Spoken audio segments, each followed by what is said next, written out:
मराठी सिनेसृष्टीत महाराष्ट्राची Marilyn Monroe किंवा सौंदर्याचा आयटम बॉम्ब अशी उपाधी मिळवणाऱ्या अभिनेत्री म्हणजे पद्मा चव्हाण. आचार्य अत्रे यांनी लाखात अशी देखणी या नाटकातील तिच्या अभिनयाने प्रभावित होऊन तिला हा किताब दिला होता.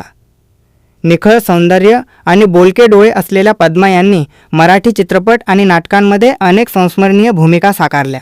मूळच्या कोल्हापूरच्या सरदार घराण्यातील कॅप्टन अण्णासाहेब चव्हाण यांच्या त्या कन्या होत्या. प्राथमिक शिक्षणानंतर त्यांनी अभिनयाच्या ओढीने शिक्षण सोडले आणि चंदेरी दुनियेत पदार्पण केले. जन्मजात आकर्षक व्यक्तिमत्व आणि सुरेख चेहऱ्यामुळे त्यांना फार संघर्ष करावा लागला नाही.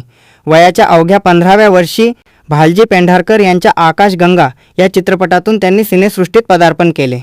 त्यांनी अवघाची संसार, ज्योतिबाचा नवस, संगत जडली तुझी न माझी, बोट लावीन तिथे गुदगुल्या, लाखात अशी देखणी अशा सुमारे 28 मराठी चित्रपटांमध्ये काम केले.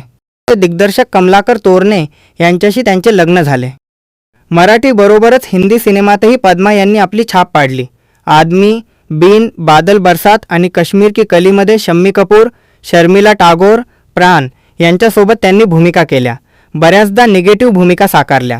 कारकिर्दीच्या शिखरावर असतानाच त्यांचे खाजगी आयुष्य मात्र बिनधास्त आणि वादग्रस्त राहिले.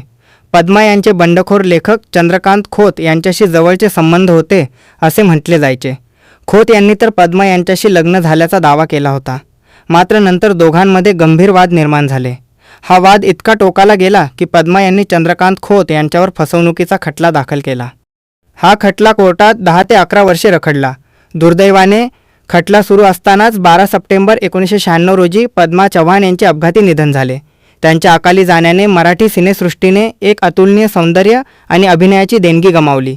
आजही त्यांच्या भूमिका आणि सौंदर्याच्या चर्चा होतात, पण त्यांच्या आयुष्यातील शेवटचे दिवस मात्र वाद आणि दुर्घटनेच्या सावलीत संपले.